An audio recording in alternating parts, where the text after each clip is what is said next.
What does it actually take for startups to access that budget? What's your advice for startups to actually get some of that $150 billion or more?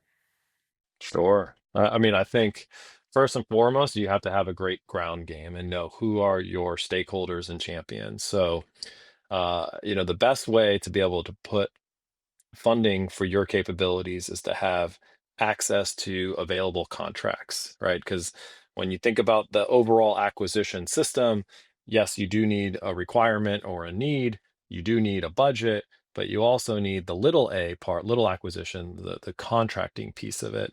And so if you have those available to you, whether it's through an SBIR phase three with additional ceiling or some sort of a production other transaction agreement, which is another sort of innovative contracting tool, among other types of contract vehicles, having available ceiling and the right amount of scope that's targeting these areas where both the Department of Defense and Congress have said are areas of need.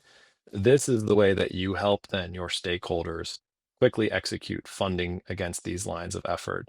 The other thing I would advise the startups to do is to make sure that they do have a good government relations entity and that they are engaging with Congress and the professional staff members to help articulate the need and how they solve a near-term problem quickly with the capability that they're bringing to bear and being able to quickly then inform their investors about how they're going to leverage that venture capital funding to accelerate adoption for the Department of Defense with this 150 billion.